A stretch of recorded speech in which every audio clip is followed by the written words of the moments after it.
Get out of here if you don't want to regret it. Hindi po kita iiwan sa ganyang kalagayan. Pagmamatigas ni Aurora. You're really not going to leave? Tanong niya. Ang boses niya ay malayo na sa galit. Sa halip, para na itong tunog ng aakit. Dahan-dahan siya naglakad patungo kay Aurora. Puno ng pagnanasa ang mga mata.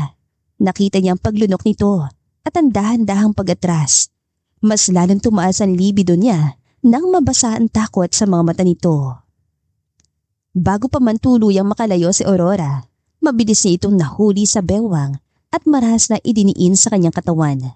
Walang babala. Sinunggaban niya ito ng halik. Marahas, mabangis at puno ng matinding pananabik. I told you to stay away but you didn't listen. Now face your punishment, little brat. Kawawa naman si Senyorito Andre. Kakahiwalay lang nila ni Ma'am Sofia pero may bago na agad. Nakasimangot na sabi ni Christine habang nakatanaw sa amo nilang naglalasing na naman sa patio. Oo nga, ang bruhang yon, pera lang habol kay Senyorito. Iritang sang-ayon ni Remy. Tahimik lang na nakikinig si Aurora sa dalawang katrabaho. Hindi siya nakikisali sa mga ganong usapan. Sa paniniwalang wala naman yon kinalaman sa kanya. Pero sa totoo lang, tama ang dalawa. Kawawa si Senyorito. Magdadalawang linggo pa lang simula ng aprubahan ng korte ang annulment ng mag-asawa.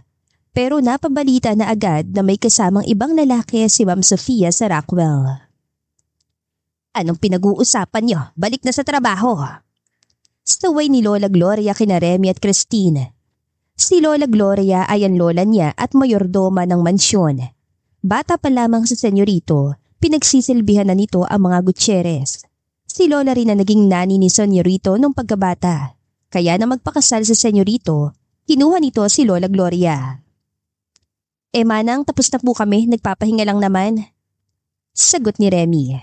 Anong tapos? Ano yung nakita kong dumi sa pool? Trabaho mo yun, hindi ba? Taas kilay na turan ni Lola Gloria. Sumimangot si Remy. Manang talaga? Reklamo nito. Lakad na, trabahuhin mo yon. Nakasimangot at tumayo si Remy at nagtungo sa pool. Ikaw, Christine, tapos ka na ba sa trabaho mo? Nag-thumbs up si Christine. Tapos na, Manang. Tumango ang lola niya saka siya binalingan ng tingin. Auring, asikasuhin mo si Senyorito. Magpapahinga lang ako kasi masakit ang likod ko. Agad na bumalatay ang pag-alala sa mukha niya, ngunit agad yung tinutulan ni Lola. Huwag mo kong alalahanin, dala lang to ng katandaan. Sigurado kayo, La? Oo naman. O sige na, magpapahinga muna ako. Tumayo siya. Ihatid ko na po kayo sa kwarto. Hindi na, kaya ko pa. Pero La, Auring, makinig ka sa akin. Kaya ko pa. Maautoridad nitong sabi. Wala siya nagawa kundi tumango at sundan ito ng tingin. Magsisisenta na si Lola Gloria at madalas itong makaramdam ng pananakit ng katawan dahil sa katandaan. Kaya hindi maiwasan ni Aurora na mag-alala. Matagal na niyang gustong dalhin ito sa doktor para magpatingin pero palagi itong umaayaw. Gastos lang daw, kahit sagot pa ni Senyorito ang check-up.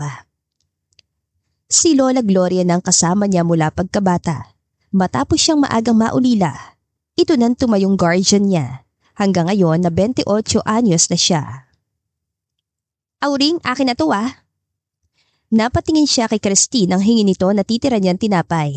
Tumango siya. Sige, sa'yo na. Bumalik siya sa pagkakaupo sa tabi ni Christine habang tahimik na tinatanaw ang Senyorito. Alam mo, Auring, maganda ka sana. Tura nito. Mabilis na uminit ang kanyang pisngi. Hindi siya sanay masabihan ng maganda. Buong buhay niya kasi, lumaki siya sa panlalait ng mga tao. Kung wala ka lang pimples at kung hindi buhagag at dry ang buhok mo, tapos yung manang mong pananamit at yung malaki mong salamin. Tuloy ni Christine. Kapag naayusan ka, paniguradong gaganda ka. Bakit hindi ka mag-ayos? Napakamot siya ng ulo. Sayang ang pera. Nahihiya niyang sagot. Tumaas ang kilay ni Christine. Kaya mas pipiliin mo na lang na manatiling ganyan. Naku, kaya wala nagkakagusto sa'yo eh. Daig mo pang badyaw kung manamit. Ilan taon ka na? 28? Malapit ka na lumagpas sa kalendaryo. Hindi ko naman kailangan mag-ayos eh. Mahina niyang katwiran. Umingo si Christine. Hindi kailangan ko nasa taong 80s ka. Pero nasa 21st century na tayo, Diyos ko naman, napaka-outdated mong tao. Saan ito habang pinasadahan siya ng tingin mula paa hanggang ulo. Saka ngumiwi na para bang may nakita itong hindi kaaya-aya. Magpapasalon kami ni Remy ngayong linggo. Sumama ka sa amin para maayusan ka. Suwestyon ito na mabilis naman niyang inilingan. Magsisimba kami ni Lola. Rason niya. Naku, ewan ko sa'yo, Auring. Hindi naman siguro magagalit si Papa God kung unahin mo muna ang sarili mo. Mukha ka nang napaglumaan ng panahon eh. Napakamot siya sa batok. Salamat na lang. Mahina niyang sabi, nahihiya. Bumagsak ang balikat ni Christine at tinignan siya nito na parang nawawala na ng pag-asa. Sana makahanap ka na lalaking tatanggap sa'yo mula ulo hanggang kuko. Siya naman na napangiwi sa sinabi nito. Hindi niya alam na ganoon na pala talaga siya kapangit tignan sa paningin ng iba. Para kasi sa kanya, sakto lang ang ayos niya. Mahabang palda hanggang binti at maluwang na kamiseta. Hindi siya sanay sa mga damit na revealing, naiilang siya. Ang mga tigyawat niya naman, matagal na niyang kasama mula pa noong nagdadalaga siya. At kaya rin siya nagsusuot ng salamin ay dahil malabo ang mata niya. Hindi ba tapos si Senyorito? Pang ilang bote na niya yan ha? Magtatanghali pa lang pero lasing na agad si Senyorito. Puna ni Christine bahagyang nag-aalala. Hayaan mo na, sa pag-inom niya nang nailalabas ang bigat at sakit sa dibdib niya. Sagot niya, sumimangot si Christine. Ano bang meron kay Ma'am Sofia bukod sa malaki niyang dibdib at puwet? At saka maganda lang yun dahil sa ilang ulit na nagpaparetoke. Walang originality. Mahina siya napasinghap at nanlaki ang mga mata. Naku, hinaan mo yung boses mo, baka marinig ka ni Senyorito. Mababa at nag-aalang ang bulong niya dito. Totoo naman ah. Kontra nito. Mabilis siya na pailing at tumayo. Saan ka pupunta? Tawag nito sa kanya. Lalapitan ko lang sa Senyorito. Sagot niya at tahimik na lumapit kay Senyorito Andre. Senyorito, may kailangan pa po ba kayo? Magalang niyang tanong. Nilingon siya nito habang tumutungga ng alak. Hindi muna ito sumagot at pinakatitigan siya. Nabahagya niyang ikinailang, ngunit hindi siya umiwas ng tingin. Sit beside me. Alok nito. Po? Ulit niya, baka namali lang siya ng dinig. Sit beside me, Aurora. Matigas itong pag-uulit. Kinakabahan man, umupo siya sa tabi niya, ngunit may malaking espasyo sa pagitan nila. How old are you again? Casual nitong tanong habang nasa harapan tingin. Lumunok siya ng isang beses bago sumagot. 28 po. Tumango-tango ito. Boyfriend? Namulang pisngi niya. Wala po. Nangunot ang noon ito at nilingon siya. Why? Kasi po, pangit ako? Patanong niyang sagot at bahagyang tumawa. Totoo naman. Kaya walang naniligaw sa kanya dahil pangit siya. Pero advantage din sa kanya yon, lalo pat ayaw niyang pumasok sa isang walang kasiguraduhang relasyon. You're not ugly. Mabilis itong sagot habang nakakunot ang noo. Bahagyang umawang ang labi niya. Ang puso niya'y mabilis na nag-react. Your style sucks but you're not ugly. Just need a little makeover. Bahagya siyang ngumuso upang itago ang pagsupil ng ngiti. Kanina hiya lang ang naramdaman niya nang sinabihan yon ni Christine, pero kabaliktaran naman pagdating kay Senyorito Andre. Kinilig siya at parang nagkaroon siya ng pag-asa na pwede pa pala siyang gumanda. First time na may lalaki naka-appreciate sa beauty niya at si Senyorito Andre pa talaga. Salamat po. Namumula ang pisngi niya kaya nagbaba siya ng tingin. Your future husband will be so lucky. Because you are kind, caring, and loving person. I've witnessed how you take care of Manang Gloria every time she's sick. How you secretly care for the people around you. It may not be loud, but I saw and heard it. You have a good heart, Aurora. Keep doing that. Someday, you will also find someone who will love you with all their heart and all your imperfections. Aurora was left speechless. Hindi siya makapaniwala sa magandang papuri na narinig niya kay Senyorito Andre. Akala niya wala itong pakialam sa kanilang mga katulong. ngunit mali pala siya. He had been secretly observing them. Hindi niya maiwasang makaramdam ng init sa puso. Tumagos sa mga salita nito sa kanyang puso at utak. Maraming salamat, senyorito. Anya at ngumiti na matamis. You can leave me now, Aurora. I know you still have a lot to do. Sigurado ka po ba, senyorito? O wala ka po bang kailangan? Umiling si senyorito Andre. Nah, I'm good. Napilitan siyang tumango. Sige po. Iniwan niya si senyorito Andre sa patio at nagtrabaho na ulit. Tapos ng 15-minute break nila, kaya balik na naman sa trabaho. Anong pinag-uusapan niyo ni senyorito kanina? Mukhang na-inlove ka. Chismosan tanong ni Christine habang ginugupitan nila ang tanim. Pinagsasabi mo. Sus, deny ka pa. Mukha ngang kinikilig kanina eh. Yung pisngi mo namumula. At kapag tumitingin ka kay senyorito, para ba nakita mo na yung dawan mo? Tudyo nito. Uminit ang kanyang pisngi. Tumahimik ka nga, huwag kang gumagawa ng kwento. Iwas niya. 35 na si senyorito Andre at ikinasal ito sa edad na 30 anyos. Sikat na modelo si Ma'am Sofia. Samantalang isang magaling at kilalang civil engineer naman si senyorito Andre. Pagmamay-ari din ito ang engineering firm na Blueprint Civil Consultants. Galing sa political dynasty ang pamilya ni senyorito Andre, pati na rin ang pamilya ni Ma'am Sofia, at magkaalyado ang dalawang angkan. Dahil dito, ipinakasal sila upang mas mapatatagan samahan ng kanilang mga pamilya. Ngunit kahit matagal na silang kasal, hindi sila kailanman nahulog sa isa't isa. Minsan lang magtagpo ang landas ng dalawa kahit sa bahay. Magkaiba rin ang hobby, dahilan kung bakit hindi nag-work ang kanilang pagsasama at nauwi sa hiwalayan. Kinagabihan, tumulong si Aurora kay Lola Gloria sa pagluluto. Ako nang tatapos nito, apo. Pakitawag na lang sa senyorito para maghapunan na. Utos si Lola Gloria. Tumango siya at nagtungo sa silid ni senyorito. Kumatok siya ng 3 beses. Senyorito? Marahan yan tawag. Kumatok ulit siya nang walang sumagot. Senyorito, kakain na raw po ng hapu.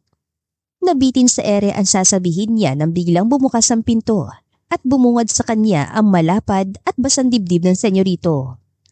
Nakatapis lamang ito ng tuwalya sa bewang.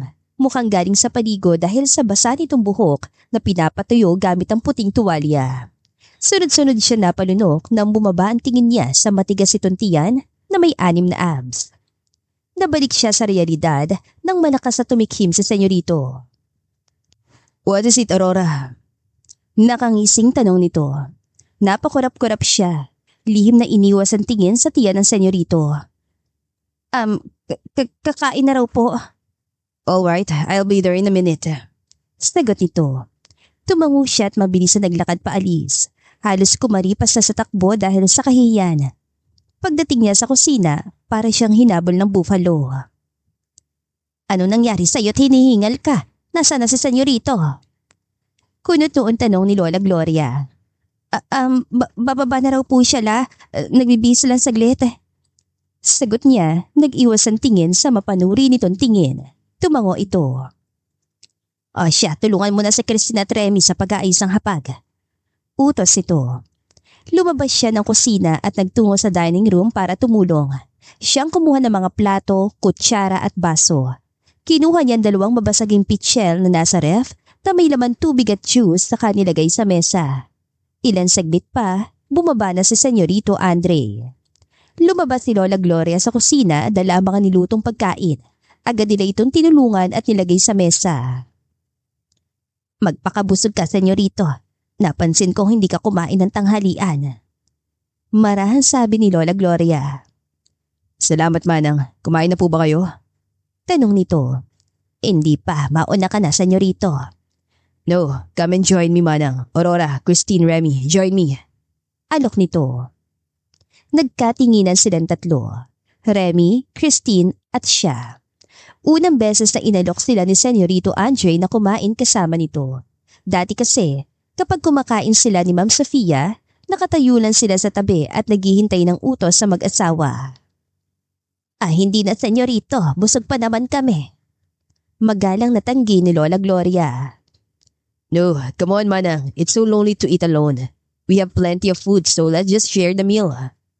Paghihikayat ito. Sa huli, kumuha sila ng kanya-kanyang plato at sumalo. Tahimik lamang silang kumakain. Maingat ang bawat galaw. Nakakahiya naman kasing umaktong patay gutom sa harap ng senyorito. Pagkatapos silang kumain, siya na naghugas ng kanilang pinagkainan. Matapos maghugas, pumasok na siya sa silid nila ni Lola Gloria. Naabutan niya itong umuubo. Mabilis siyang lumapit dito at marang hinagod ang likod. Lola, magpa-check up na tayo. Sagot naman ng senyorito ang lahat. Puno ng pag-aalala niyang pangungumbinsi. Umiling si Lola Gloria. Ano ka ba naman na po? Wala lang to. Wala kang dapat na ipag-alala. Lola, matagal na yung ubo mo. Baka kung ano na yan. Giit niya. This past few months, nagiging sakitin ang lola niya at nag-aalala siya para sa kalusugan nito. Gusto nga niya na tumigil na ito sa pagtatrabaho kaso matigas ang ulo. Kaya pa raw nito magtrabaho. Inaantok na ako, apo. Matulog na tayo. Malalim siya na pabuntong hininga nang iliko nito ang usapan. Humiga siya sa tabi nito at tahimik na nag-iisip ng paraan para makumbinsi itong dalhin sa ospital. Sa mga sumunod na araw, mas lalo lumala ang ubo ni Lola Gloria. Halos hindi na makapagtrabaho na maayos si Aurora sa kakakumbinsi sa lola niya na magpa-check up.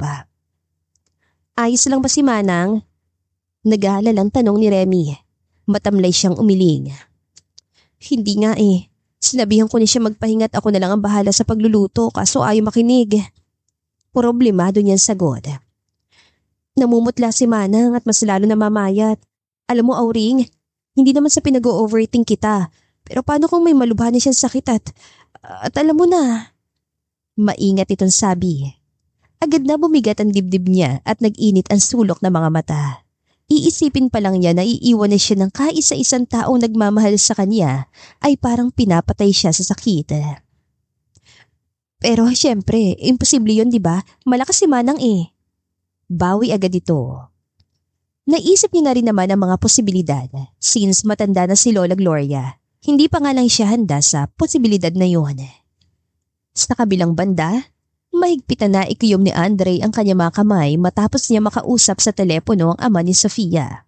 Nakiusap ito na pagtakpan niya ang kumakalat na balita na may kinikita agad na ibang lalaki ang anak. Siyempre, hindi siya pumayag. He's done. Engineer, nandito na po si Mr. De La Cruz. Anunsyo ni Olivia, ang kanyang sekretarya mula sa intercom. Let him in. Tugon niya. Tumayo siya at nagtungo sa lounge area ng kanyang opisina kung saan gaganapin ang meeting. Pumasok si Olivia kasabay si Mr. De La Cruz. Nagkamay sila ni Mr. De La Cruz bago tuluyan na upo. Olivia, bring us coffee. Utos niya. Yes, engineer. Tugon nito at lumabas. How are you, Mr. De La Cruz? Mabuti naman, Engineer Gutierrez. Nakangiting sagot ang matanda. Tumango siya. Do you have the initial sketches or a layout idea for the house? I have a basic sketch, engineer. What I would like is a 2-story modern glass house. 4 bedrooms, a large living room, and a terrace upstairs. I will know that, Mr. De La Cruz. For a house of this size, it would also be best for us to discuss the structural layout. How strong the foundation and the beams need to be for a 2-story structure. Question niya. That's right, Engineer Gutierrez. Safety is truly the priority. Tugon ni Mr. De La Cruz. Bumalik si Olivia na may dalang kape. Tahimik nitong nilapag ang 2 tasa sa harap nila ni Mr. De La Cruz bago muling lumabas. Their meeting goes well. Tumagal ng 1 oras ang pag-uusap before they dismissed the meeting. Tumayo sila at nagkamayan. Salamat, Engineer Gutierrez. I'm excited for the final plan. You're welcome, Mr. De La Cruz. I will make sure that the design of your house will be clear and safe. Sagot niya. Matapos ang meeting, agad siyang pumunta sa site ng isa pang kliyente kasama si Architect Valeria para tignan ang lugar. Papatuyuan daw ito ng coffee shop. Ang lote ay may sukat na 300 square meters at inaasahang magiging good for 20 to 40 seats. Kabilang ng dining area, bar counter, kitchen or prep room, maliit na storage, at 1 to 2 parking slots. Matapos uri ng site, bumalik siyang firm upang trabahuin ang iba pa niyang proyekto. Halos wala siyang pahinga, kaya pag uwi niya, nakatulog siya agad sa matinding pagod. Nagising siya bandang 8:00 ng gabi para maghapunan. Mukhang pagod na pagod ka, senyorito. Puna ni Manang. My schedule is packed today, Manang. Pagod niyan tugon. Magpahinga ka na lang pagkatapos mong kumain. Umiling siya. I can't, Manang. I still have work to finish. Baka bumigay ang katawan mo kung ipipilit mo. Ang nag-aalalang saad ni Manang. Ngumiti siya. Don't worry, Manang. Nakapagpahinga naman ako kanina. I'm not that tired anymore. Bumuntong hininga si Manang Gloria. Ay siya, sige. Kung may kailangan ka, tawagin mo lang ako o kaya si Aurora. Tumango siya. Opo. Pagkatapos kumain, naligo muna si Andre bago nagtungo sa library na siya ring nagsisilbing opisina niya. Abala siya sa paggawa ng blueprint at sa tagal niya nagtrabaho, hindi na niya namalayan ang oras. Pagtingin niya sa relo, pasado 11:00 na ng gabi. Bumukas ang pinto kaya napalingon siya doon. Kape po, senyorito. Alok ni Aurora. Thank you. I really need this. Saad niya. Why aren't you sleeping yet? Naglakad patungo si Aurora sa kanyang mesa. Hindi pa po kasi ako inaantok. Sagot nito. Tinanggap niya ang kape. Thank you. Tawagin niyo na lang po ako, senyorito, kapag may kailangan pa po kayo. Sabi ni Aurora. Mabilis siyang umiling. No, I don't need anything anymore. Go rest. It's very late. Umiling si Aurora. Mamaya na po siguro. Magpapaantok lang po muna ako. Sagot nito. Tumango siya. It's up to you. Lumabas na si Aurora kaya bumalik na ulit siya sa ginagawa. Paunti-unti niyang ininom ang kape, ngunit habang tumatagal, lalong umiinit ang kanyang katawan. Saglit siyang huminto at bumuntong hininga. Nilakasan niya ang aircon pero walang epekto. Damn. Malutong na mura niya na maramdaman ang paninigas ng kanyang alaga sa pagitan ng hita. Did she put something on my coffee? Naghihinala niyang bulong habang bumibigat na ang paghinga. Mabilis niyang pinindot ang intercom na konektado sa living room at kusina. Aurora, come here. Malutong at puno ng galit niyang sigaw sa intercom. Ipinikit niya mga mata, yumuko at ilang beses na huminga ng malalim. Ilang saglit pa, bumukas ang pinto at niluwa nito si Aurora. Bakit po, senyorito? May kailangan ka? Inosente nitong tanong. Nagtagis ang panga niya at dumilim ang kanyang tingin. What did you put in my coffee? Nagtitimpi ngunit mabigat na tanong niya. Puno ng pagtataka siyang tinignan ni Aurora. Po, wala po ako nilagay. Sagot ito, nakakunot ang noo. Stop lying. You know I hate liars. Buliyaw niya. Hindi po ako nagsisinungaling. Wala po ako nila. Hindi na natapos ni Aurora ang sasabihin nang ibato niya ang tasa malapit sa paanan nito sa sobrang galit. Malakas na napatili at napaigtad si Aurora sa gulat. Tell me the damn truth. Sigaw ni Andre, naniningkit ang mga mata. Have you been fantasizing about me for a while? That you even managed to put an aphrodisiac in my coffee? Mabilis na umiling si Aurora. Nanginginig ang buong katawan at nanlalamig sa takot. Senyorito, maniwala po kayo. Hindi ko po magagawa yon. Iyak nitong pagmamakaawa. Lalong nag-igting ang panga ni Andre. Damn, get out! Singhal niya. Ngunit hindi kumilos sa Aurora na estatwa sa kinatatayuan. Dahil dito, muli niya nasigawan si Aurora. I said, get the damn out of here! Mabilis na umatras si Aurora at nagmadaling nagtungo sa pinto. Napatungo at napamura siya nang hindi na makayanan ang pananakit ng kanyang puson. Pakiramdam niya ay sasabog na ito. Senyorito, ayos lang po ba kayo? Mabilis siya nag-angat ang tingin na marinig ang boses ni Aurora. Hindi pa pala ito tuluyan lumabas. Why are you still here? Galit niyang tanong, halos mapasigaw na. And don't you dare come closer. God damn it. Banta niya. Sinasaman ito ng tingin na makita niya itong naglakad papalapit sa kanya. Ano po ba maitutulong ko? Mas lalong nandilim ang kanyang paningin. You can't help me. Get out of here if you don't want to regret it. Pagmamakaawa niya. Hindi po kita iiwan sa ganyang kalagayan. Pagmamatigas ni Aurora.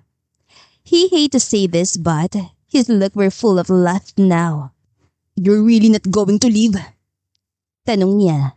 Ang boses niya ay malayo na sa galit. Sa halip, para na itong tunog ng aakit. Dahan-dahan siya naglakad patungo kay Aurora.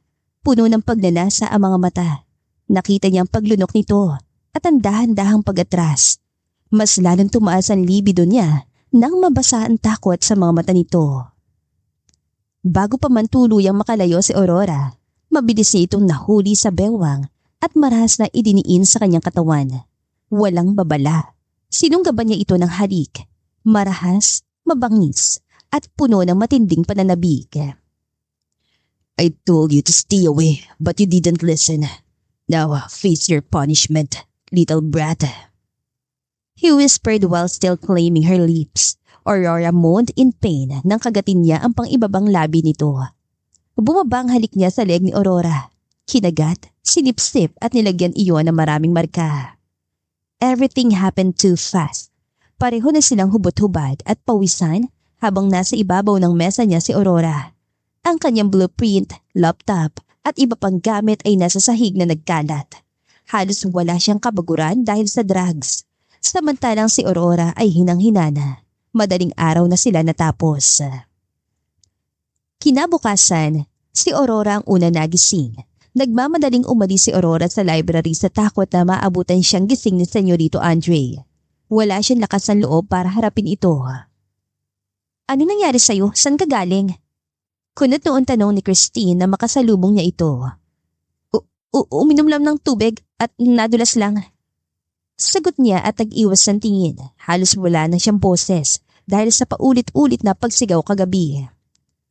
Mukha nga malala ang pagbagsak mo. Hindi na maayos ang tindig mo at paika-ika ka ng maglakad. Puna ni Christine. Hinagat ni Aurora ang pang-ibabang labi at pilit ang umiti. Sige, babalik na muna ako sa kwarto. At baka hindi rin ako makapagtrabaho ngayon. Nauutal niya sabi, pilit na nagdahilan. Ang sakit kasi ng puwet at balakang ko. O siya sige, magpahinga ka na lang. Mukha ka rin puyat at mas lalo kang pumangit dahil sa magulo mong buhok. Ngiwi ni Christine. Tumango siya at mabilis ito nilagpasan. Pagpasok niya sa kwarto, nadatnan niya si Lola Gloria na nag-aayos ng higaan. Mas lalo siyang kinabahan sa pag-aakalang magtatanong ito kung saan siya galing.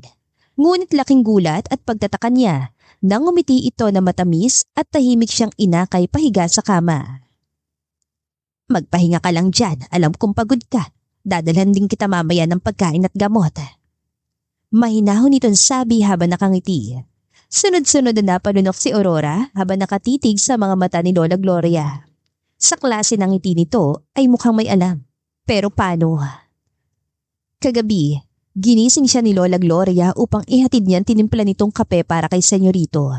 Hindi na raw nito kayang umakyat panaog sa hagdanan dahil masakit ang likod. Kaya siya na lang ang inutusan. Lola, nauutal yan sa beat. Shh, ayos lang apo, huwag ka na magsalita pa. Malumanay na pigil nito sa kanya. Magpahinga ka lang dyan, matulog ka na rin para mabawi mo ang lakas mo. Gigisingin na lang kita mamaya kapag nakaluto na ako. Napilitan siyang tumango. Paglabas si Lola Gloria, nahulog siya sa malalim na pag-iisip. Paano kung mabuntis siya? Hindi sila gumamit ang proteksyon kagabi. Hindi mabura sa isip niya ang paratang ng senyorito na nilagyan niya ng aphrodisiac ang kape. Bakit naman niya yun gagawin? At isa pa, hindi naman siya nagtimpla. Nanlaki ang kanyang mga mata at mabilis siyang napabangon sa kama. Lola, hindi. Imposible yan. Nauutal niyan sabi, rumaragasa ang tibok ng puso. Imposible talaga. Bakit naman yun gagawin ng Lola Gloria niya? Mahal at itinuring na nitong tunay na apo sa senyorito. Higit pa rito, si Lola Gloria ang pinagkakatiwalaan ni Senyorito Andre. Umiling siya. Hindi talaga yun magagawa ni Lola Gloria. Sa sobrang pag-iisip, nakatulog na lamang si Aurora. Hindi niya alam kung ilang oras na lumipas, basta pagising niya, tanghali na. May pagkain at gamot na nakahanda sa kama. Dahil sa matinding gutom, mabilis siyang kumain. Tinangka niyang tumayo ngunit sobrang hapdi ng gitna niya. Hanggang ngayon, nanginginig pa rin ang kanyang mga binti. Muling bumukas ang pinto at niluwa niyon si Lola Gloria. Tapos ka na palang kumain. Uminom ka na ba ng gamot? Tanong ni Lola Gloria. Opo, sagot niya. Mabilis ito niligpit ang pinagkainan niya. Kaya mo nang tumayo? Hindi pa po. Nauutan niyang sagot. Nagiinit ang kanyang pisngi. Ganyan yan sa umpisa. Simpleng sabi ni Lola Gloria. Dahil dito, muling bumalik ang hinala niyang may kinalaman nga si Lola Gloria. Lola, ikaw po ba naglagay ng... Lumunok siya. Aphrodisiac sa kape ni Senyorito? Hindi sumagot si Lola Gloria, ngunit makabuluhan itong ngumiti. Mas mabuti nang wala kang alam, apo. Tugon nito at agad na lumabas ng kwarto. Naiwan si Aurora na labis na naguguluhan. Hindi niya maunawaan kung bakit yun nagawa ni Lola Gloria. Posible itong makasuhan ng rape o sexual assault. Dahil dito, mas lalo siya nakaramdam ng matinding takot. Hindi pwedeng makulong ang lola niya, matanda na ito. 3 araw ang iginugol ni Aurora sa pagpapahinga bago siya muling nakakilos. Ilang araw nang hindi umuuwi si Senyorito. Rinig niya sabi ni Remy. Agad na kumabog ang puso niya nang marinig ang pangalan nito. Oo nga, Aurora, nasan si Senyorito? Tanong ni Christine sa kanya. Ha? Bakit akong tinatanong niyo? Kinakabahan niyang sagot. Di ba alam ni Manang ang lahat ng lakad ni Senyorito? Baka alam mo rin. Mabilis siyang umiling. Wala akong alam, sagot niya. Kinabukasan daw, matapos na nangyari sa kanila ni Senyorito Andre, umalis daw ito sabi ni Lola Gloria. Hindi ito nagpaalam kung saan pupunta at hanggang ngayon ay hindi pa umuwi. Mag-iisang linggo na. Baka may inaasikaso lang. Alam mo naman ang trabaho ni Senyorito. Kibit balikat at sabi ni Christine. Tama, baka abala lang si Senyorito sa trabaho. Tumatangong pagsang-ayon ni Remy. Hindi siya nakisali sa usapan. Tahimik lamang siya at malalim ang iniisip. Siya nga pala, Auring. Hindi na ba masama ang pakiramdam mo? Nag-aalalang tanong ni Remy. Umiling siya at pilit ang umiti. Hindi na masyado. Tumango ito. Baka nga may nakain ka lang na panis kaya ka nagsusuka. At baka anemic ka kaya madalas ka mahilo. Singit ni Christine. 2 araw na mula na magsimula siya magsuka at mahilo. Kada umaga siya nagsusuka, ngunit puro laway lang ang lumalabas. Napansin din niyang palagi siyang antukin na tinatamad. Alam niyang hindi ito simpleng sakit dahil pakiramdam niya ay may kakaiba siyang dinadala. Isang ideyang nagdulot ng lamig sa kanyang katawan. Sa panig ni Andre, mag-iisang linggo na siyang wala sa sarili. Magpahanggang ngayon, hindi pa rin maproseso ng utak niya ang nangyayari between him and Aurora. Natutulog ka pa ba? Ngiwing puna ni Travis, kaibigan niya at kapwa-engineer, habang tinitignan ang nangingitim niya mga mata. Napabuntong hininga siya, mabigat at puno ng pagod. I just tired. Sagot niya kahit alam niyang mas malalim pa doon ang dahilan. Get some rest. Don't drown yourself in work just to forget Sophia. Move on, dude. Sophia already has someone new. Payo nito habang umiinom ng kape. Sana nga dahilan doon, but no. Si Aurora ang palaging laman ng isip niya. Kahit anong gawin niyang paglimot, hindi niya matakasan na nangyari sa pagitan nilang dalawa. And I heard you've been sleeping here as well. Dagdag ni Travis. Kunot noo habang tinapunan ng tingin na mahaba niyang sofa. Why don't you just sell your house and buy a new one? You know, new memories to make. A fresh start. Umiling siya at nanghihinang sumandal sa likod ng upuan. I don't need to do that. Mahina at tulala niyang sabi. That's why you can't move on. Sagot ni Travis umiiling. Huminga siya ng malalim. I don't need to move on because I never loved her. And I don't care if she moved on right after our annulment. Napataas ang kilay ni Travis.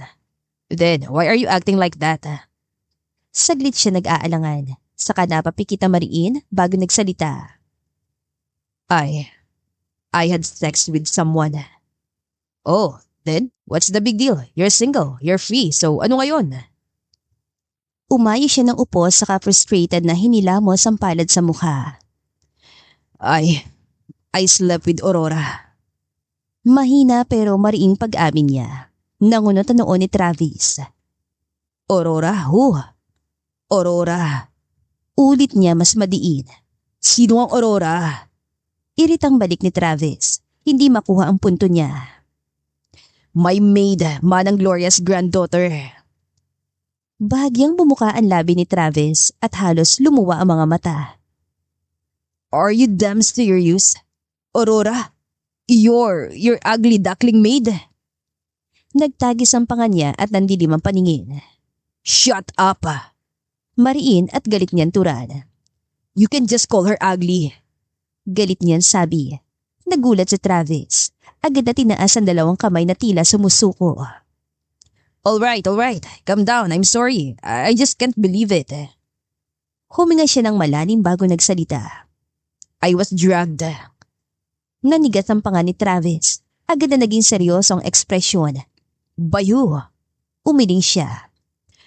I don't know if she intentionally put something in my coffee, but I just started feeling hot and weird after drinking the coffee she made for me. Paliwanag niya naguguluhan. Nangunot ang noo ni Travis. Maybe she's obsessed with you, that's why she managed to drag you. Travis concluded. But she looked innocent, and she said she didn't do it. Bulong niya. Umiling si Travis. Bro, no fool would admit to the crime they committed. And you can press rape charges against her. Napahulot siya sa sentido. Pilit pinapakalma ang sarili. I don't want to make this problem bigger. Manang is already old. She might have a heart attack if she finds out what her granddaughter did. So, you're just going to let her slide? If that's the case, then just kick her out. Napatingin siya kay Travis, may halong konsensya at pagkalito. How about Manang? Napakamot ng ulo si Travis, halatang naiinis sa kanya. What about your feelings then? You have to decide what you're going to do. Humugot ito na malalim na hininga. Tinitigan siya ng diretsyo. You can think about other people's well-being while setting aside your own feelings. Andre lowered his head. Travis was right. He couldn't just act like nothing happened habang may nangyaring labag sa loob niya. So he decided to go home and talk to Manang Gloria. I'm really sorry, Manang. But maybe it's time for you to rest. Matanda at sakitin na rin po kasi kayo. Andre felt bad pero yon ang tamang gawin. Ngumiti si Manang Gloria. Ang totoo niyan, senyorito. Hinintay ko lang talaga na umuwi kayo para personal na magpaalam. Hihinto na ako sa trabaho. Isasama ko rin ang apo kong si Aurora. Nakahinga si Andre na maluwag kaya ngumiti rin siya sa matanda. Thank you very much for everything, Manang. You have been like a second mother to me. I am incredibly grateful to you. Anya, maraming salamat, senyorito. Sagot ni Manang. Meron din akong ibibigay sa'yo. Saka mo na ito buksan kapag nakaalis na kami. Bahagyang nangunot ang noo ni Andre na makitang maliit at parihabang kahon. Malayo pang Pasko, Manang, pero binigyan mo na agad ako ng regalo. Magaang biro niya. Mahinang natawa si Manang Gloria. Ngunit kitang lungkot at konsensya sa mga mata nito. Sana mapatawad mo ko balang araw, senyorito. Unti-unting nabura ang ngiti niya. Nagtataka niyang tinignan si Manang. Manang, what are you talking about? May problema ba? Dumagsa ang pag-alala sa kanyang dibdib. Umiling si Manang Gloria. Malalaman mo ang lahat kapag tinignan mo ang laman ng kahon na yan. Sagot ito. Mas lalong umusbong ang kuryosidad na nararamdaman ni Andre sa makabuluhan sinabi ni Manang Gloria. Kinabukasan, hindi na naabutan ni Andre ang pag-alis ni Manang Gloria at Aurora dahil matagal siya nagising sa sobrang pagod. Bumawi siya sa mga araw na hindi siya nakapagpahinga at tulog ng ayos. Hinatid ba ni Kuya sa sinamanang Remy? Tanong niya pagkababa. Opo, senyorito, hanggang bus terminal. Sagot ito. Halatang pamumulan ng mga mata. Alam niya na lungkot din ito sa pag-alis ng dalawa.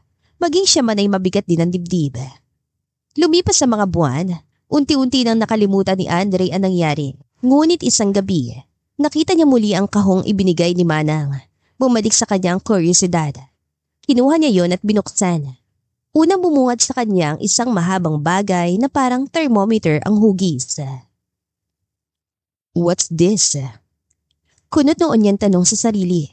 Hindi siya pamilyar sa bagay na yon. Hindi lang yon ang laman, kundi may kasama ring sulat na nakatupi. Binuklat niya ang papel at binasa. Senyorito, una sa lahat, labis ako nagpapasalamat sa iyo at sa inyong pamilya. Ang pagsilbihan kayo ay isang malaking karangalan. Kung mabasa mo man tong sulat na ito, sana huwag kang magtanim ng sama ng loob sa apo kong si Aurora. Hindi niya sinasadya nangyari at wala siyang kinalaman. Ako ang naglagay ng droga sa kape at inutusan ko lamang siya na ihatid yun sa iyo. Ginawa ko yun dahil may taning ng aking buhay. Sabi ng doktor, malala na ang sakit ko sa baga. Gusto ko lamang na kapag ako ililisan na sa mundong ito, may kasamang aking apo. Hindi siya mag-iisa at hindi siya malulungkot. Aaminin ko rin na hindi ako nagsisisi sa ginawa ko. At gusto ko ring malaman mo na nagtagumpay ang aking plano. Buntis si Aurora. Ngunit huwag kang mag-alala. Hindi na siya muling magpapakita at hindi siya makikihati sa yaman ng inyong pamilya. Huwag mo na rin silang hahanapin. Iyon lamang. Maraming salamat at patawad. Halos mawala ng kulay ang mukha ni Andre matapos niyang mabasa ang sulat.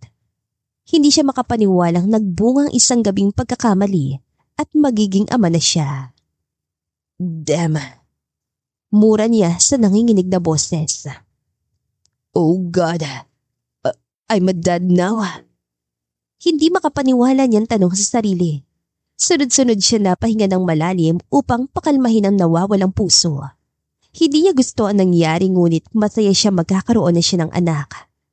Mabilis niyang tinawagan si Travis para ibahagi ang balita. Stop, dude. Tamad na bati ni Travis sa kabilang linya. I'm a daddy now. Ha? Lasing ka na naman ba? Dude, sobrang aga pa. Natatawang sagot ni Travis. No, I'm not joking. Naiiritan niya sabi habang seryoso ang tono. Sandaling natahimik ang kabilang linya hanggang narinig niya ang sunod-sunod itong pagmumura. What? Are you serious? Sino naman ang malas na babae? Huminga siya ng malalim. Aurora. What the hell, dude? Akala ko ba wala na siya? Paano mo nabuntis? Hinilamos niya ang palad sa mukha.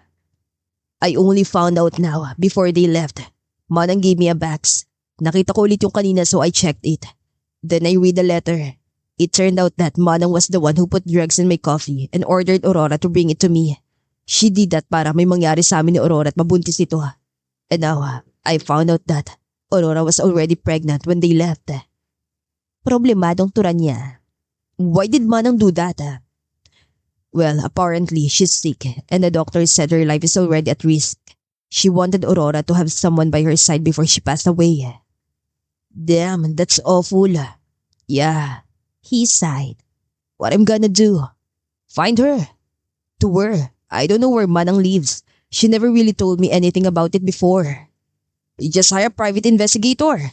Sabi nito. Pero anong gagawin mo kapag nahanap mo siya? Kukunin mo ba siya? Ibabalik sa bahay mo? Of course.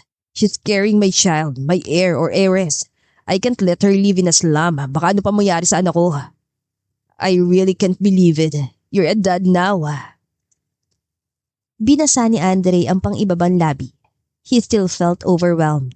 The idea of him carrying his future child sent shiver to his spine.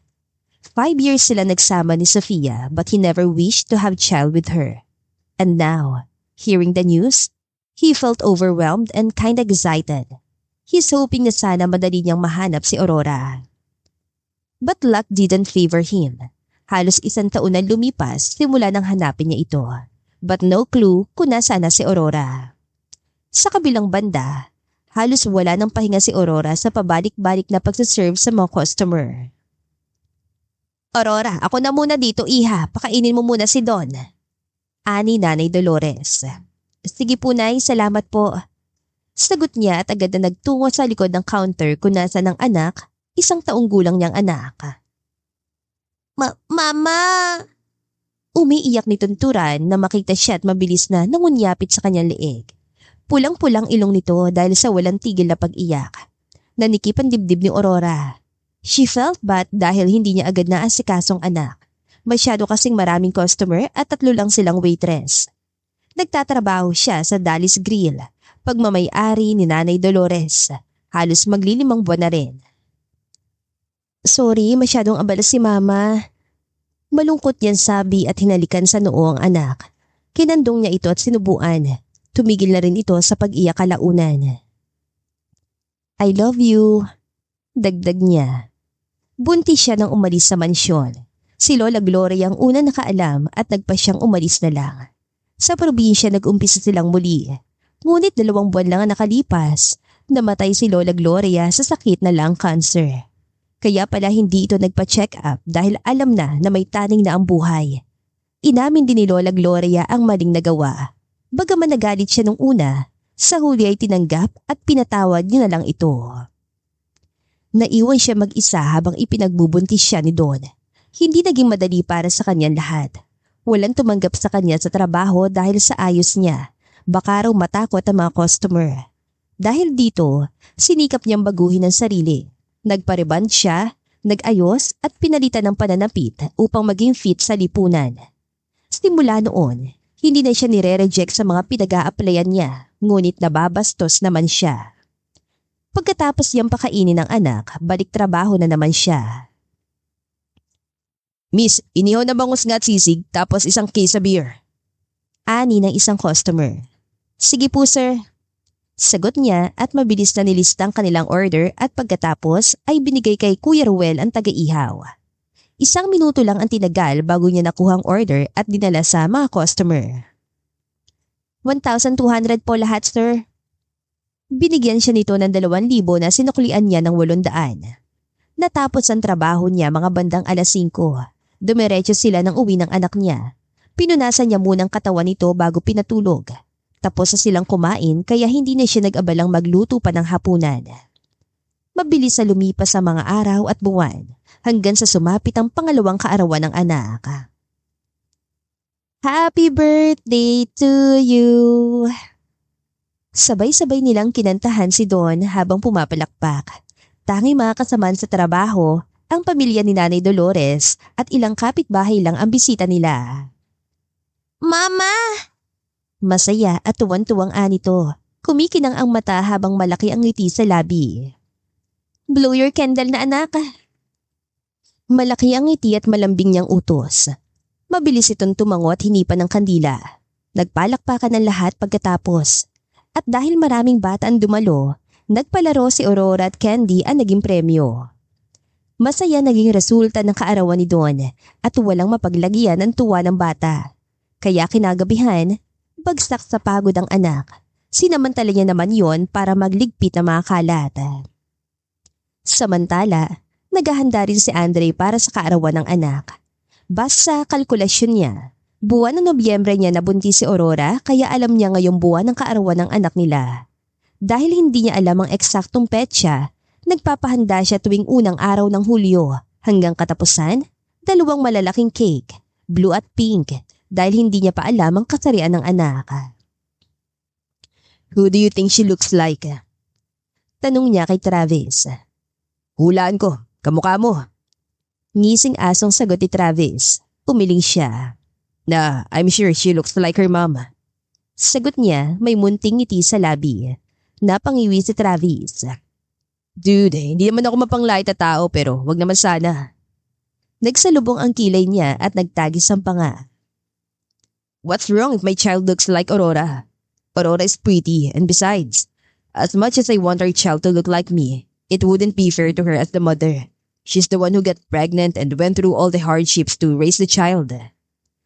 Naiintindihan naman kita, pero ang pangit naman ang taste mo. Puro ka na lang Aurora is pretty. Dude, bulag ka ba? She needs a big makeover to become pretty. Mabilis niyang kinuwelyuhan ng kaibigan at malakas sa sinapak sa mukha. Damn you, If you didn't find her pretty, then you better shut your mouth Napahawak si Travis sa dumudugo niyang labi. Damn, nagsasabi lang ng totoo, nasapak pa. Ngiwi nitong bulong na rinig niya naman. I don't need your fucking useless opinion. Everyone is beautiful. The only ones who are messed up are people with rotten minds like you. Try getting to know Aurora, and you'll understand why I defend her against people like you. Malamig at puno ng galit niyan sabi.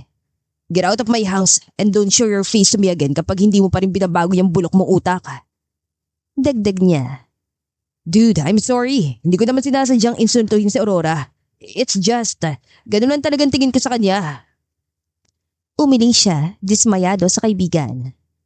Remy, tawag niya. Mabilis itong lumapit. Senyorito? Escort Travis outside. Utos niya bago ito iniwan at pumaitaas. Saktong pagpasok niya sa silid, nakatanggap siya ng tawag sa kanyang private investigator. Nasa Pandibulacan po si Ma'am Aurora, sir. Nagtatrabaho sa Dallas Grill bilang waitress. Imporma nito.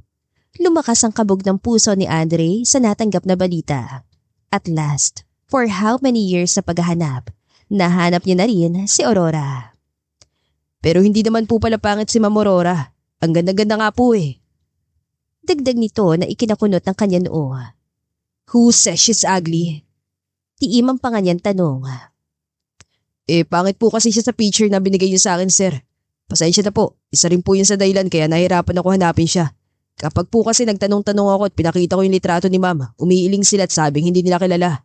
Buti na lang po nakita ko si Ma'am sa Dallas Grill. Kahit magkaibang ayos at mukha nila sa larawan at personal, alam ko pong siya yun dahil sa malaking nunal niya malapit sa bibig. Tapos, pareho din po ng mata at labi Nangunot ang noo ni Andre at napuno siya ng kuryosidad. Meron po kong kuha larawan ni Ma'am dito, sir. Ipapasa ko to sa iyo para makita nyo. Yes, send it to me. Pagkatapos ng tawag, agad na sinend sa kanya ng PI niya ang sinasabi nitong kuhan larawan ni Aurora. Pagkakita pa lang niya, halos hindi na siya makapaniwala. Laglag ang kanyang panga at bahagyang nanlaki ang kanyang mga mata. Ang litratong pinadala ay si Aurora. Ngunit ibang-iba sa Aurora ang nakilala niya dati. She's not the timid, shy, and out-fashioned anymore. She's now bolder, fierce, and confident. Damn. He cursed unbelievably. He licked his lower lip. She's so damn pretty. Mababang bulong niya habang titig na titig sa larawan. After so many years, nahanap na rin kita. I will do everything to bring you back here with our child. Hindi na nag-aksaya ng oras si Andre. Kinabukasan, agad siyang bumiyahe papuntang Pandibulacan. Pagdating niya roon, diretso siya nagtungo sa pinagtatrabahuhan ni Aurora. Kita niya ang gulat at pagkalito sa mga mata nito na makita siya. Senyorito, nauutal at hindi makapaniwala nitong bulalas. Ngumiti siya na matamis. Can I order barbecue and beer, please? Kumurap-kurap si Aurora. Tila sinisiguradong tama ang nakikita. Nang mapagtantong totoo nga siya nasa harapan nito, umawang ang labi nito at biglang namutla. Iyon lang po bang order niyo, sir? Nauutal nitong tanong habang nanginginig na sinulat ang order niya. Tumango siya. Yeah. Sige po, saglit lang. Take your time. Sagot niya. Mabilis na tumalikod si Aurora at naglakad palayo. Sinundan niya lamang ito ng tingin hanggang sa tuluyang makapasok sa kusina. Nilibot niya ang paningin, and while roaming his eyes, bigla na lang may batang sumulpot sa harap niya. Bahagya siya nagulat, pero agad din siya napangiti. Hi. Nakangiti niyang bati. Pamilyar ang mukha ng bata, hindi niya lang matukoy kung bakit. Agad nang umiti ang bata at sumiksik sa kanya, tila naglalambing. Mahina siya natawa at kinandong ito. What's your name, baby? Tanong niya kahit alam niyang hindi ito sasagot ng maayos. Hinuha niyang nasa 1 o 2 taong gulang pa lamang ito. Do. Bulong nito, pabulol na sabi. Don. He was cut off when some familiar voice interrupted. Paglingon niya, ang nanlalamig na mukha ni Aurora ang sumalubong sa kanya. Kumunutan noon niya sa pagkalito, ngunit ang maunawaan ng lahat, umawang ang kanyang labi. Agad bumaba ang tingin niya sa batang nasa kanyang kandungan.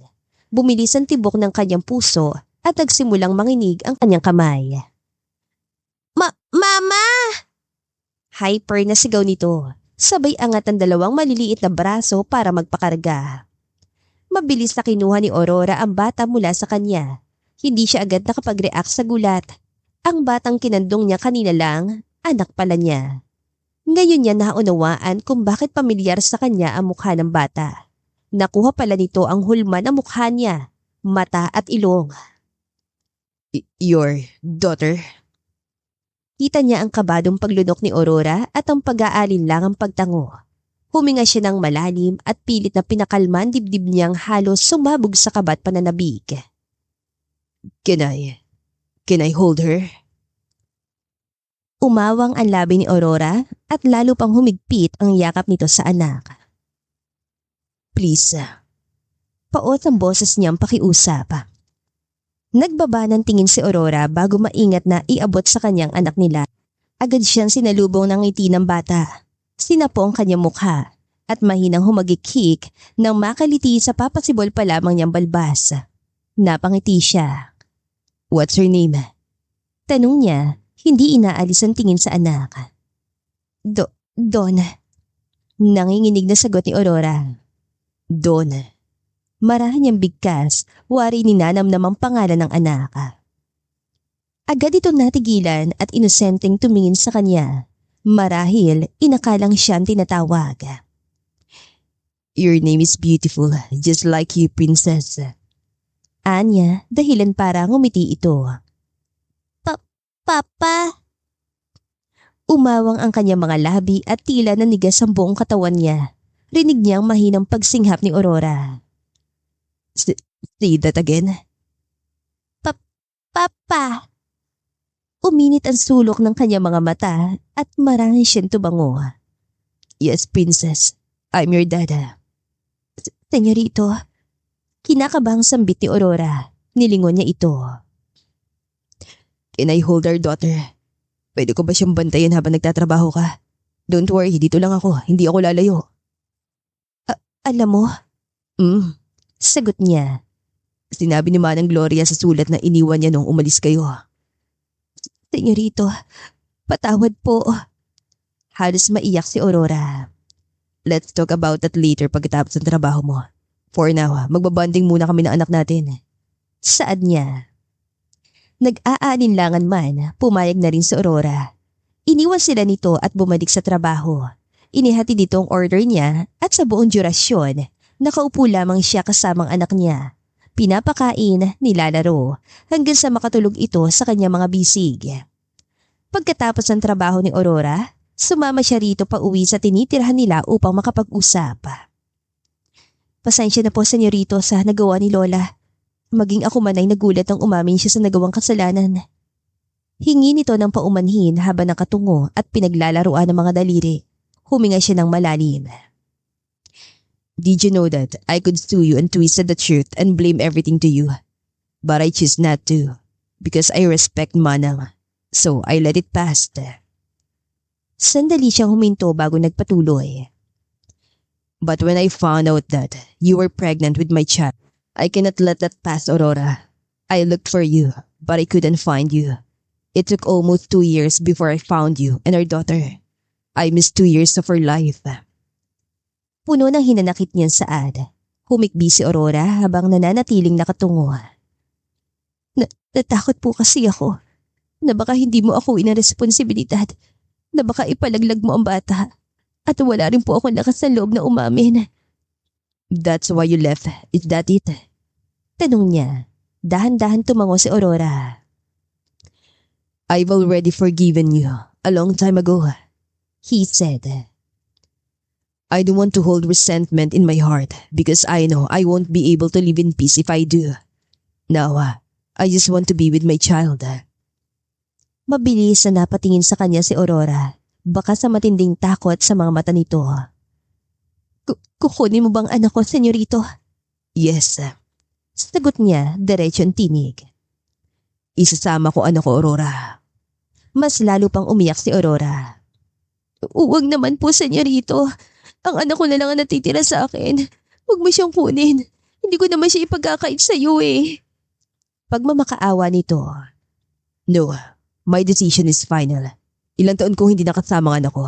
Kung ayaw mong mapalayo sa anak natin, sumama ka. Pero nandito ang buhay namin. May maayos akong trabaho dito. Then, mamili ka.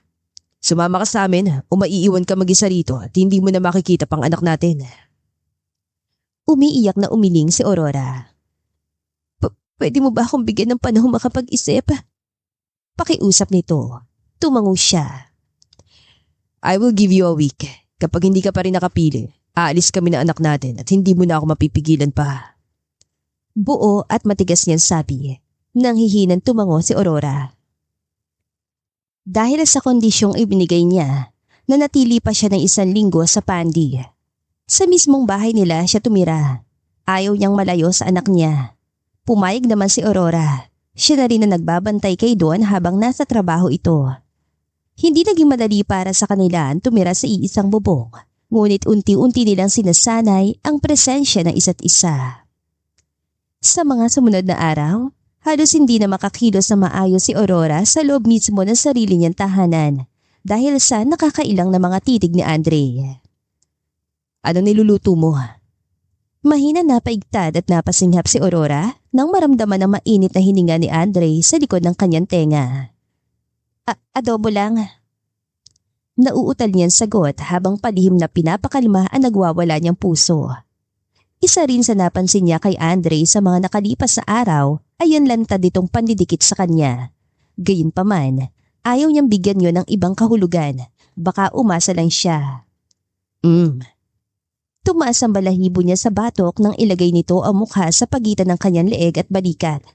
Hindi naman sumayad pero halos malagutan siya ng hininga. I bet that tastes good. Sunod-sunod siya napalunok. Sobrang lambot ang boses ni Andre na para bang hinehele siya. Pasimple siyang umusog pa kanan at nagunwaring may kinukuha. Nasaan si Don? Tanong niya. Nasa sala, naglalaro. Sagot ito habang nakatitig sa kanya.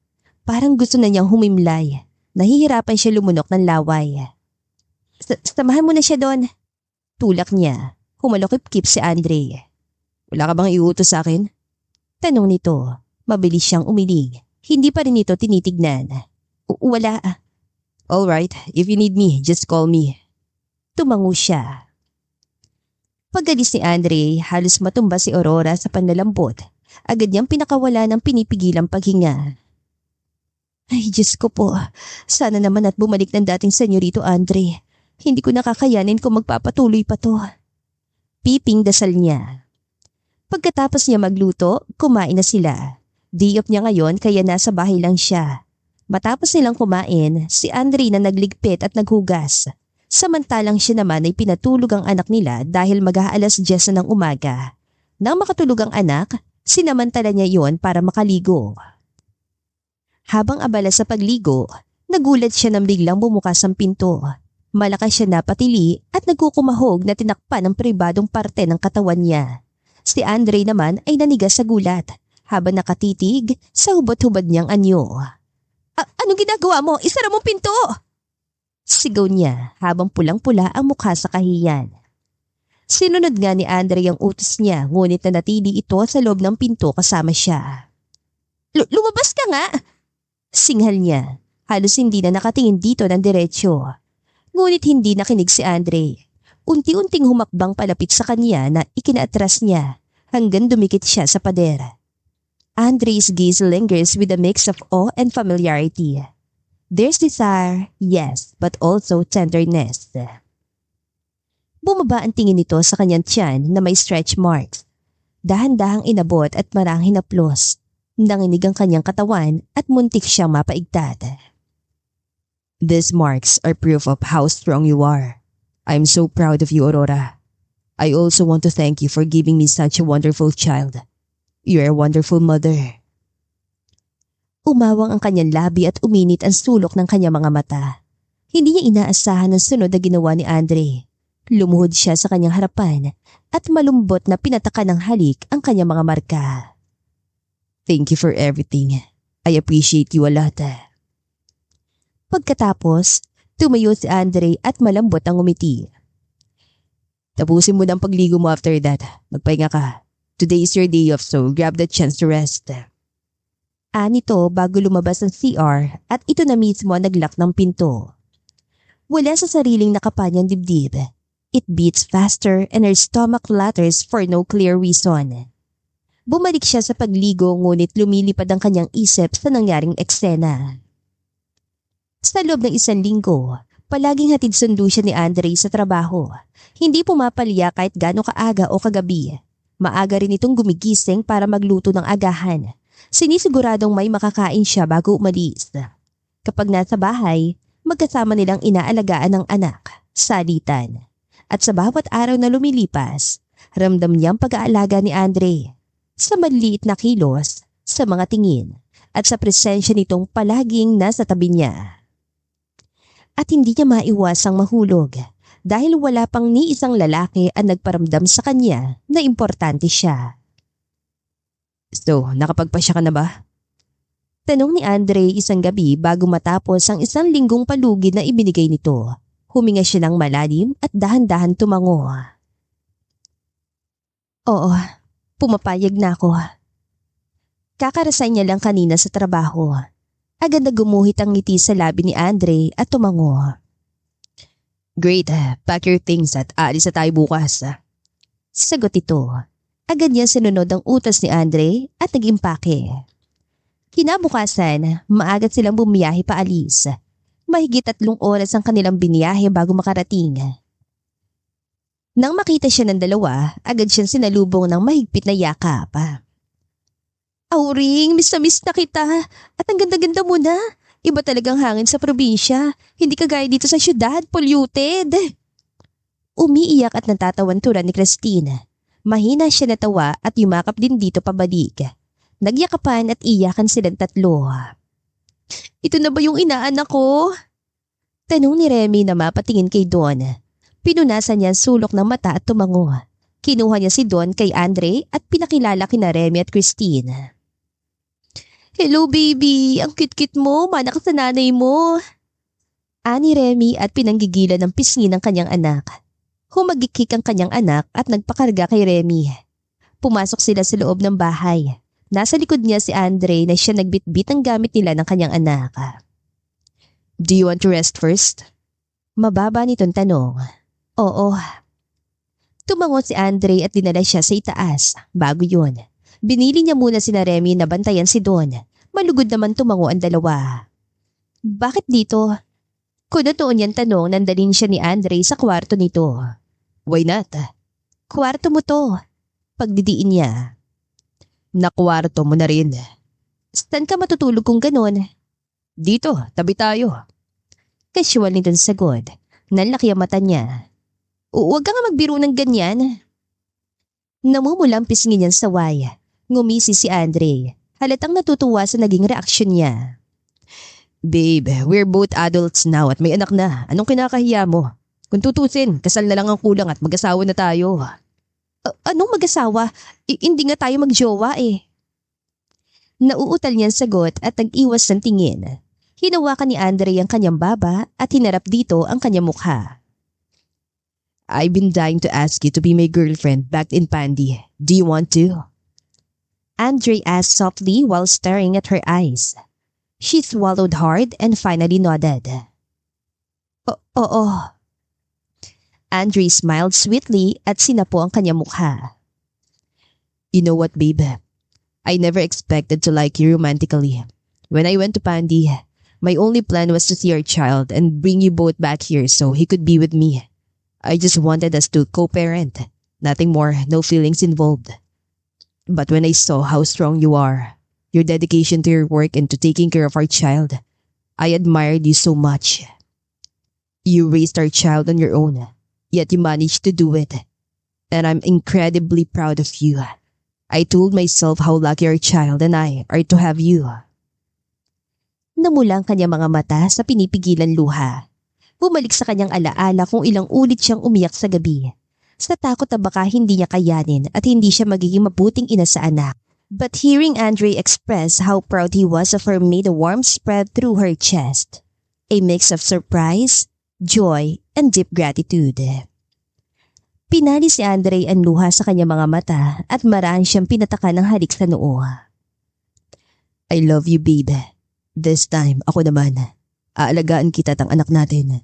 Babawi ako sa mga panahon na sayang. Yumakap siya kay Andre at tahimik na umiyak. Salamat. Mahal din kita. Sagot niya at sinubsob ang mukha sa dibdib nito. After their heartfelt talk, nakatulog sila ni Andre habang mahigit na magkayakap. Mabilis na lumipas sa mga araw hanggang na malaya na lamang nilang mag-iisang taon na silang magkarelasyon ni Andre. For the past months, wala siyang ibang ginawa kundi alagaan ng pamilyang meron siya. Andre was also hands-on lover and father too.